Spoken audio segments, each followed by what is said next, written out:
One of the things that happened, which I'm sure was common to a lot of people in this room too, is that I got a huge resurgence in hope about the future and what it held.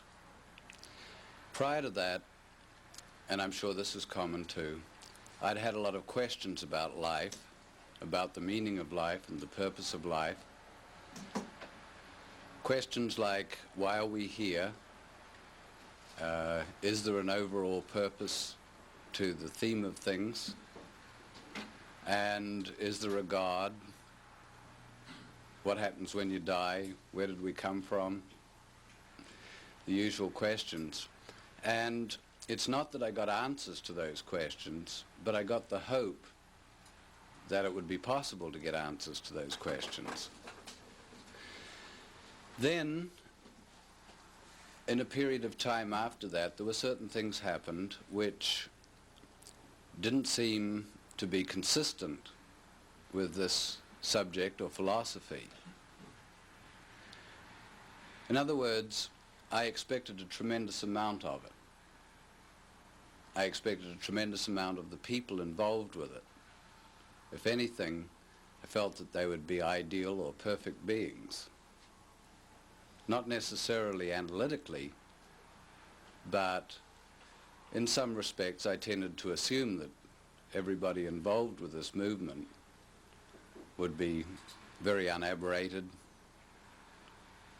very rational, very friendly, and that things that had occurred during my life up to that point, I didn't expect to see that type of thing repeat in Scientology. Not that I'd thought of it. It was an assumption. And when the first major thing happened, which seemed to be different from the stated aims and goals and purposes of Scientology, I got quite a shock, what we'd call a secondary. And I thought, my most immediate reaction, I remember very clearly, it was, but how could this be happening in Scientology? And I'm sure that everybody here has experienced that at some time or another. One of the possibilities that could occur after such an incident is that one could start to question the validity of the tech. And I think that's a natural thing to start doing, to question whether it's really so or not, whether one has started to aspire to things which may not come about and could end up in a betrayal of one's expectations. One solution to that, of course, is to not want or desire anything, on the basis that if you don't want something and you don't get it, then you won't be disappointed.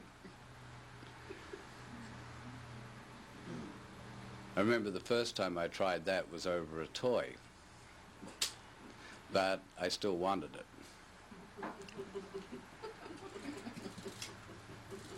It's obviously far more successful that if you want something that you find ways to work out how to obtain them.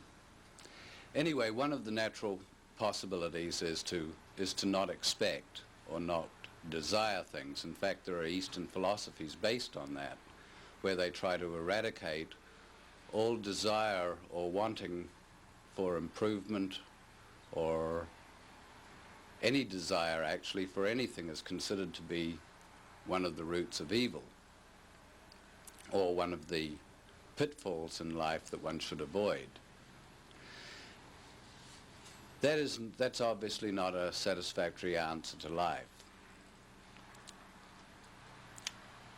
One day, very early on, I remember such a shock had occurred, and it had occurred in the organization that I was associated with at the time, where it had come about because a bunch of staff were having a big fight amongst themselves. They were actually fighting over the interpretation of a policy letter, I think, about what was the right way to do something, and it turned into a very bitter feud. And I didn't see how that could be going on, and I was pretty new at the time, and it was possibly my first experience of that. And I remember going out and walking down the street and thinking, but that's impossible. And then as I walked down the street a bit further, I suddenly realized that my havingness was down and that I was feeling somewhat interiorized. And so I started noticing things around, like telephone poles and shop front windows and that sort of thing, and noticed my havingness come back up. And then I suddenly realized, hey, it was a rehabilitation of the earlier point when I'd realized that the tech does work. There have been many times over the years when the organization that was promoting or promulgating Scientology acted in a manner which, for I and for various other people, seemed inconsistent with the goals and purposes. And it's come to a point where today I hear in letters and in phone calls and contact with people that some people have gone into a reaction where they've decided that they didn't want anything further to do with it. And I wanted to go into the reasons for that. One of the reasons is very obvious. It's because it's too painful.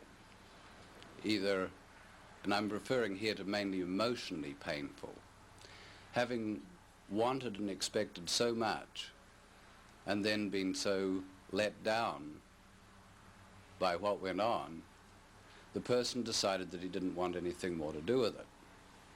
It's a solution, but it's a solution of withdrawing or departing from the subject entirely.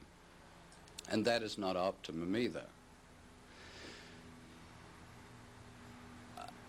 A person that I know pretty well went through such a reaction, and I watched it happening, and I thought I'd relate it somewhat, because the next thing that the person said was that they didn't think that the tech had worked, and that they thought that people were being deceived into believing that it worked, and that it was all just subjective, meaning that people's cognitions and gains, the idea that they were not real, but that the person had only imagined that these things had happened. And this was quite at variance with what I'd known of this person and what this person had experienced earlier. But in listening further and asking some questions, what came to me as the answer to that was that the person had wanted not just the gains the person had got already, but other gains, had wanted them so much, and then felt so betrayed by some incidents that occurred, that his solution to it was, his solution to it, like a huge ARC break or a huge reality break, was to say, well, I didn't ever think it worked in the first place. And I'm sure that we're all familiar with how people rationalize things. It's an example of rationalization. Some people I know who worked in the Sea Org for many, many years, 5 years, 10 years, 15, some 20 years, and then came to a realization that the Sea Org was not carrying out the aims and purposes that they thought it had when they joined, then go into a feeling, which is quite natural in a way, but they go into a feeling that, what have I done? I've wasted all those years of my life. Some get into a very hectic frenzy of trying to make up for the lost time. And as a comment on that, philosophically, it's very hard to make up for lost time. Tends to park one in the past. I guess the rational reaction to it would be simply to accept what had happened and to go on from there. But experiences even like that are valuable in that one learns things, even if one learns lessons along the way which teach one how not to make the same mistakes again. They're simply a different type of lesson or experience from which one can understand more.